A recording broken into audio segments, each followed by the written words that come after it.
Welcome to the Alcohol-Free Marriage and More podcast, recorded live from the cornfields of Central Illinois. We're all about thriving marriages and living alcohol-free. Welcome to episode 100 for February 24th, 2025.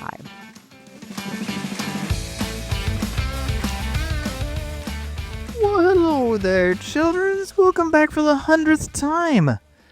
I don't know if you've been around 100 times, but we've been around 100 times. We have, and it kind of caught us off.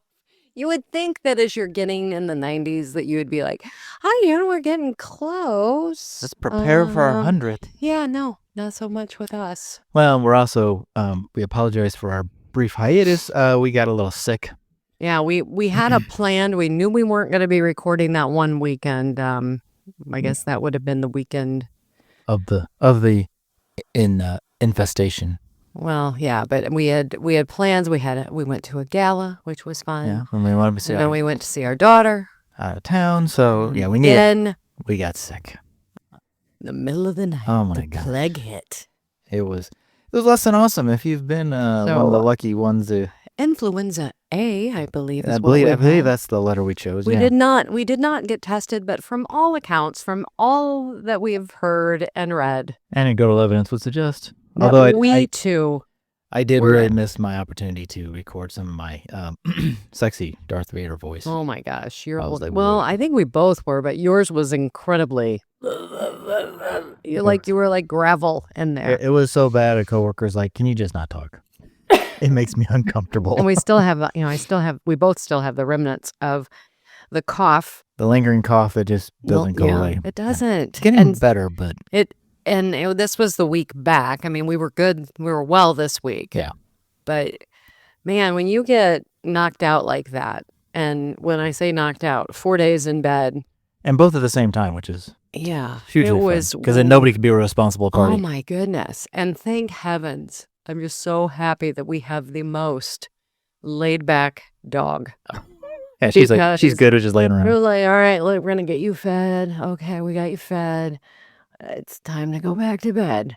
Okay. She just hunkered down with us. Well, that's good, kids. You know what? Those springtime's coming. You'll be able to get outside, open those windows, and blow. Yeah, we'll probably be, you and I will probably be out later today. It's going to be, a high of 46 here. Welcome to the heat wave in Central Illinois, it is. We're coming off of a very cold week. They are telling us that this would be the last of the bitter cold. Don't believe those weather people. I won't. I really don't know. We're beyond it now. And I'm like, really? We've also had snowstorms and all kinds of horrible stuff in March. And sometimes even in April. So, well, speaking of getting beyond things, Amy, you can always download our Beyond Spirits, the 7 tips to start your AF journey. Or if you just need a little pick-me-up guide, that's always down there in the links below. Absolutely. Well, with our marriage meeting guide that yours truly do every week together. We love our marriage meeting guide. Mm-hmm. I really, if I could, actually both of these. I would recommend both of these. These are things that we did and do. Correct. Yes. So, if you are interested, please. Yes. And download them. Once we got done being sick, we had to reschedule another fun-filled thing of Amy's fun-filled photo shoot. I am a photographer and videographer, but sometimes it's easier to vendor out services when you have to be part of said service. Yeah. And we have a friend, Teresa, who was on the podcast. Yes. She's a photographer, but she has a studio and she's kind of set up for these kind of ladylike brand photos. If you were local, I would highly recommend her because she, at her little studio, which is just about 10 minutes outside of town in a little town called Downs, Illinois. She has the cutest little space. It's all set up. There's I think maybe three. I think she could do 3 or 4 little vignettes. Yeah. And it was great. Just go in. It's like, okay, well, we'll be on this little couch here. And that's the thing. It's like we've done some for you. I've done some for you. We don't Target or outside or whatever. But we don't have those little kind of. I do have to say the Target one is still one of my favorite. Ironically, yes. That was. I mean, I kind of think maybe you and I should go and do that again because It is fun to go and do a photo shoot at about 9:30 at night at Target when I was also thinking Ashley Furniture when we were there yesterday. That'd be a good place because it's all like these old vignette setups, you know. oh, look. Oh, I'm so tired. I think I'll lay down in one of these beds. But sometimes it is nice, yeah. But she has all the things and the it part. did. It's just and when I'm part of the photos too, it's easier to yes. not have to do. Let me set a timer, and it just it made it much easier. And it was nice just to also have just another person do it, just a different visual, a different eye taking those photos. Yeah. And so, yeah, I would have never in 100 years done the confetti shot that she did. So yeah, you want to be I never in 100 years would do a confetti shot. Not in my own house. No, but it was fun.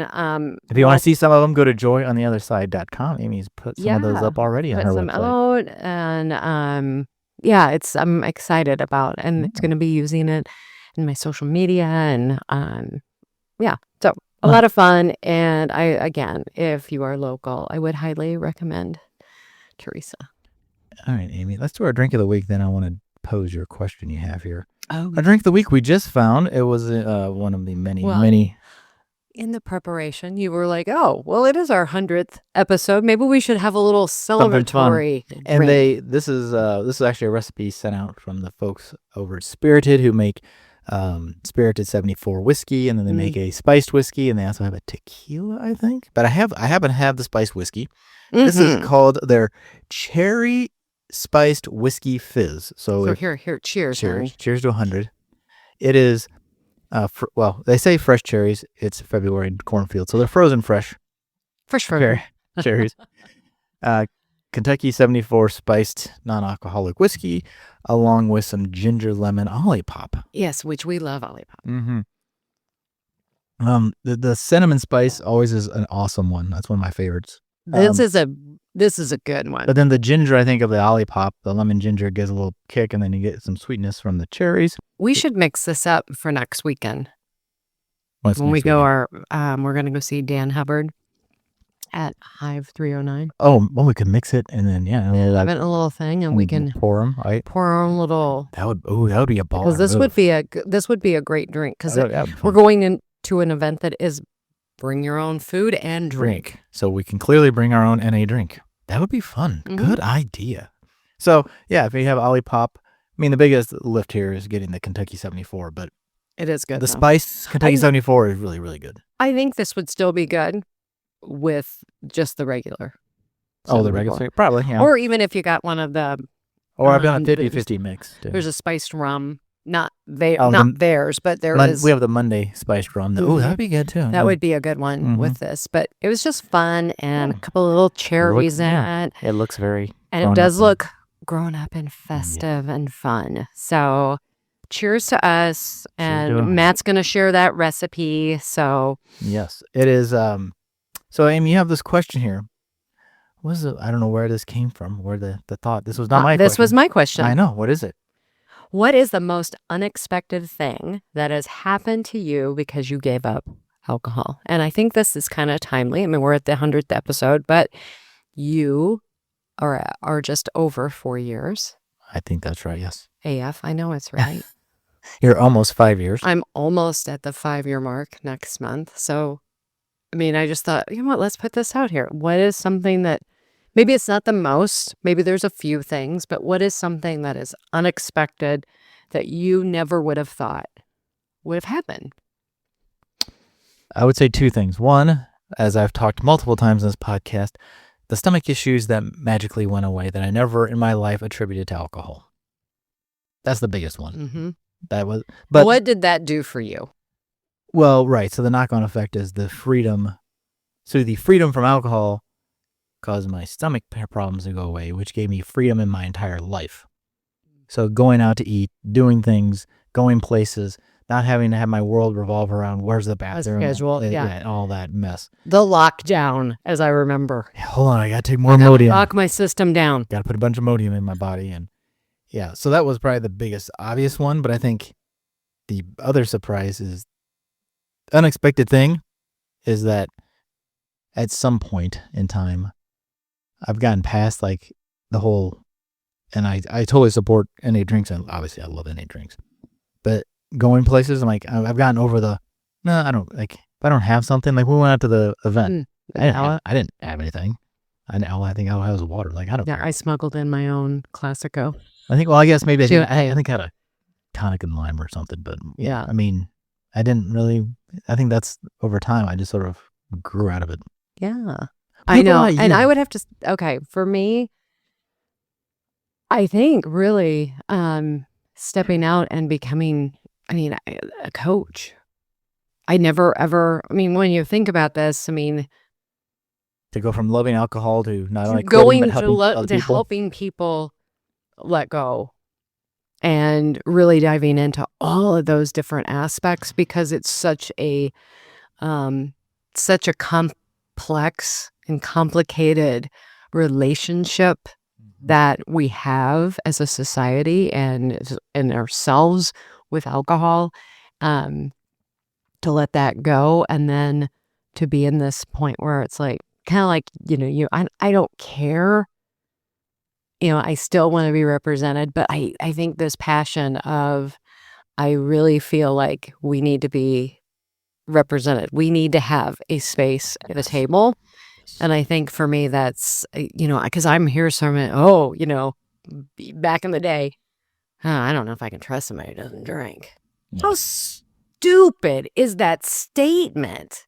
I can't trust somebody unless they're a couple in and they can't really drive responsibly. I can't trust somebody who's not. Their prefrontal cortex is going offline. I can't trust them. Let's think about that, though. Mainly it's because it's putting a mirror on ourselves. It's like, oh, well, I probably shouldn't either, but I can't not. So, I'm going to say there's something wrong with you because 85% of society is going to agree with me. So I win because I'm drinking. It is. And I think the other thing is that another thing that has been unexpected is I truly kind of felt like everybody did drink. And now there's this group of people who I have, I've found, right, some people who have never drank. They're like, no, I don't drink. I tried it a couple times. I don't like it. Which really is the benefit of speaking out about being a non-drinker, because those people you find by doing that, right? By having our podcast, I mean, people know we're not drinkers. They know we're equally weird not drinking as we were drinking. But I think, we find people like, oh, I didn't know Teresa didn't drink, or I didn't know so-and-so didn't drink, right? These different people who've come on the podcast, or we've met in real life. Yeah, I mean, I would say, like, even like I think one of the big ones would be like Crystal, is that she just was never a drinker. Right. And she's just like, oh, you can hang out with me. And when you stop and look around at a different event, there are people who you like, you realize, like, people aren't drinking like you thought they were. Not everybody. You were. And at that event, we saw a couple of people who were really drinking. And I sat there and thought, that's how I would have been drinking. Well, right. And you think you're being subtle and not standing out. But when you start looking around, it's like you are standing out. Yeah. And how you act and you do things that you would not normally do. And again, there's no judgment. I was just kind of like, oh, please stop. Just stop, because I don't want you to do anything that you're going to regret. Yep. That was because that's how, I mean, I've been that person. Wake up in the morning. Oh, I hope I didn't say something. Oh my gosh, did I say something? And then, like, coming to you, did I say something? Although I will say the downside about not drinking is the morning after, if you did, because I still say stupid stuff, but now I remember it because I wasn't drinking. It's like, oh crap, I really shouldn't have said that. No, and it wasn't because I was drinking. But you can remember. But then you also have. I'm pretty sure they were drinking. So sure, I think they probably don't even. They didn't even. We weren't at really a big drinking table, so it wasn't really a problem. But no. But Amy, if you're a drinker in Illinois, there's a representative trying to pass a law, or a bill, I guess, to allow those who are under 21 but 18 and over to drink with their parents. What say you? I don't even. I don't. It's shocking, first off, that in the current world we live in, that's and I think one of the arguments that I think you said was being brought up was, well, if you're old enough to, serve our country, serve your country. Well, great. Are you serving our country? Yes. Are you doing that? Because I don't have a problem no. with people who are in the military. But just because you're of age to serve in the military, of age, that's because different. I think our brains are not fully developed. I mean, now that you know, Right. they're saying until you're at 25, 26 years old. And I just see this going, I mean, We're passing a underage law drinking. I we're mean, passing a law that encourages you to go drink with your parents. yeah, which Seriously? first off, I'm like, oh man, no. No. And ironic, the basic headline of the one story was, bar owner supports new law. Well, no kidding. Honestly, well, here's the kidding. thing, because Gen Z is is a generation that is not drinking as much. So we have to go into this. How can we get Gen Z to In there drink more? more. So let's go ahead and let's get them drinking at 18 with their parents, so we can lock them in to a habit, Yes. and have them be a part of this society. So if you're in Illinois, reach out to your representative and ask them not to support that bill. I'm not a fan of this bill at all. My only caveat to it I was, don't think I would have been a fan of this bill when I was drinking, because when you're 18, I don't care if you're with your parents or not. Yeah. This is just not a good thing. And the statistics prove out, the younger you are when you start drinking, the more you are going to have, probably, are going, not everyone, but that you are going to end up with a drinking problem. Right. My only caveat would be is I'd rather just say, if you're enlisted, then you can, because in Illinois, They could drink. you can't buy base. They can, you can't buy cigarettes and you can't drink under 21, but you can enlist in the Army at 18. Okay, well then fine. I think if you're actually enlisted, yes, not because and of then mommy and daddy. Are they going to open that up and say, okay, well then here's, you know, alcohol, marijuana, all of those? Are you going to open that up? Because you're their mom and dad. Because with your mom and dad. And let's just face it, mom and dad. A lot of mom and dads are not making the best decisions. Exactly. The implication, the suggestion is, well, you're with your parents, so you'll make better decisions. But if you're out drinking with your parents, you're probably not anyone making good decisions at that point. But anyway, so there you go. There's a bill. There's a little take there. But if you're not drinking and you're sober, this is really cool. You found this. Yeah, it's a new. And it's out of Austin, just so people do know. Okay. It is out of Austin. It's only in Austin right now? I'm pretty sure that it's just in Austin. Okay. It's called the Above app, and it's a new sober dating app. So whether you... But they're kind of also saying for find a sober friend, but like if you're kind of like new or sober. It's also, you know, it says whether you're looking for friendship or romance, Above offers a refreshing alternative to those who want to socialize without the influence of alcohol. Which I think in current dating apps, that's part of the challenge of like, hey, you want to go out? And the first thing is like, hey, let's go get a drink. And you're like, well, I don't drink. So finding somebody who doesn't drink. And I think her name is Alora. Oh, the person who started? Yep. Sicking, I think is her name. Let me see if I have it still up. I probably don't. I just thought it was an interesting first step, especially the whole, like, not even just pure dating, like, just like, it's like, oh, I'm not a drinker now, and yeah, I can't like find it. Other people hang out who aren't drinkers. It's a unique approach to. I thought it was great, and I actually, let me see if I can get her to pop up. I don't have anything to riff on while you're doing your No, I'm sorry. I don't have my phone with me. I think I looked it up on, I'm actually on Instagram, and it's at Above app, or I think it's at Above_app is what it is, but it's, so you can go and look for that. I think it sounded very intriguing. I have reached out to see if maybe she would be interested in coming on our podcast and just chatting. It would be kind of interesting to hear about that. Well, I mean, there's there's dating apps for different religions. There's dating apps for all kinds of different groups. So it's like, why not have one for people who? I love it, and it would be so awesome. Not that we know much about the dating app world. But I think that relationship, like a friendship, right? Because when you do, many times when you walk away from alcohol, or if you're like, I'm taking a break, and then all of a sudden you're like, oh, I want to live this lifestyle. I'm enjoying it. Right. A lot of times there's people in your life who fall off, and that can make for a very lonely time. And being able to create connection is what we really need. You know, the opposite of addiction is connection. Right. And so I think this is really an awesome I thought it was a very unique app. approach. Yeah. So hopefully it gets traction and gets a little more countrywide. So yeah, I think maybe who knows? Maybe that's part of her of what she's wanting to maybe pursue. Yeah. As she's moving forward. Oh, show. All right, Coach Amy, you have this marriage tip of the week. I would celebrate each other. I thought because this is the 100th, I thought, let's look up something. And as we know, in the business of our lives, it's so easy to celebrate the big things. We celebrate birthdays, anniversaries, promotions. But what about our everyday victories, Matt? Like what? Getting out of bed, taking a shower, doing the dishes, folding the laundry. Well, no, a strong marriage isn't just built on grand gestures. We know that. It's strengthened by our daily moments of life, when Smack on the butt. Sure.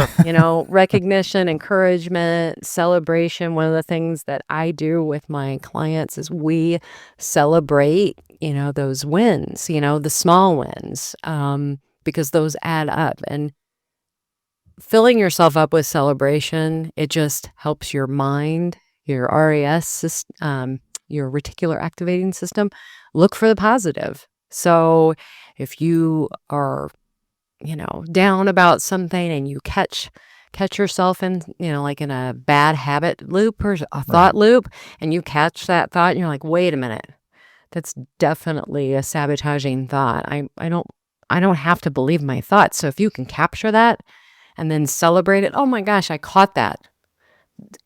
Good for me. But doing that as well with our partner in life. Well, in our marriage meeting kind of does that from the start. One of the first things in there's what I appreciate about you, which is kind of celebrating something that you did over the week or whatever. Yeah, like what's something that I appreciate about you, right. and that was by the side note, is very difficult when you've both been in bed the whole week sick. You didn't do a whole lot you just appreciate the fact you lived through it. So that's about it. Sorry. No, that's fine. But appreciating, like I think I shared with you yesterday, and it's one of those small things. We pulled in to pick up groceries or go in and get groceries. I can't remember exactly where we're at, but I was looking around at all of the salt-covered cars. And it really did in that moment make me appreciate, my car's not completely clean right now, but you do such an amazing job of like spraying the salt off, even if it's just going out there on when it's a little bit warmer, right? And doing that. And, thanking you. Thank you for doing that for me. I appreciate it. And going through, oh, look, I bet that person, they care about their vehicle as well. So it's that thoughtfulness, but celebrating that. So, an example was, they put here, no matter how small. So if it's something like for you could do this with me.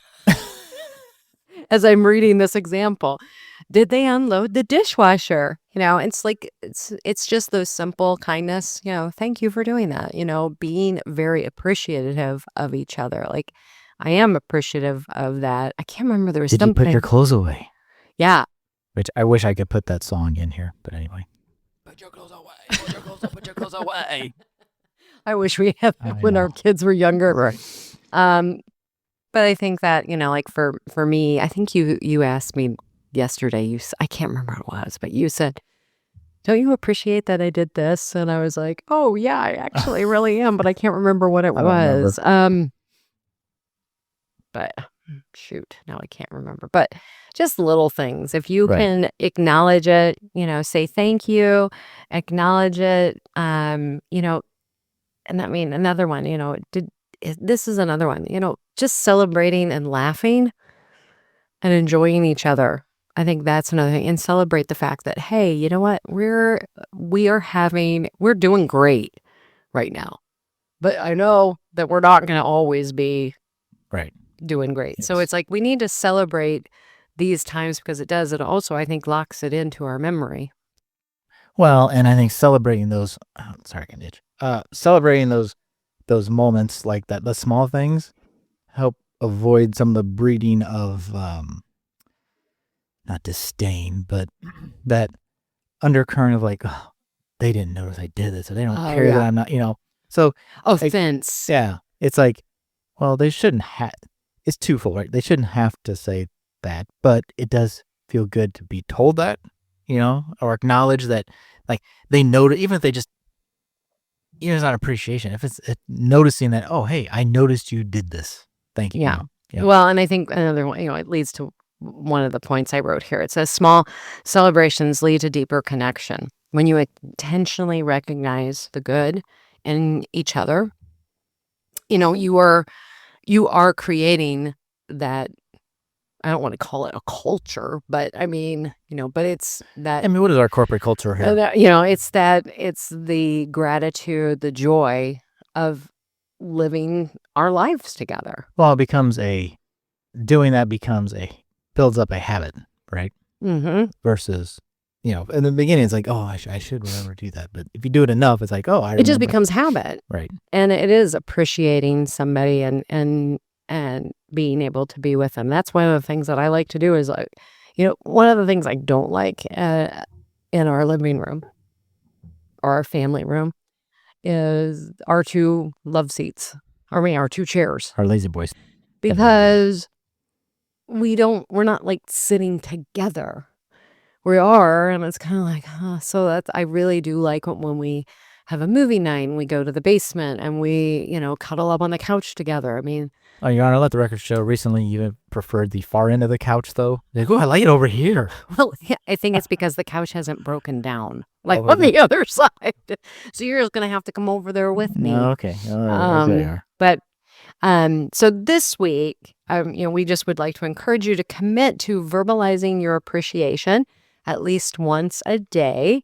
Not just a thanks, but a thoughtful, specific acknowledgement of something that your spouse did and what they did. And if you don't have a spouse or a boyfriend, girlfriend, or anything, I mean, you can always do the same thing with coworkers. That's right. And then, and just, cheer each other on and just remember to appreciate your spouse or your friends or whomever it is, a girlfriend, a guy friend, to tell them, you know what, we just really appreciate you. Thanks for doing what you're doing in my life. And then also just remember, sometimes just reaching out as a little simple text. Mm-hmm.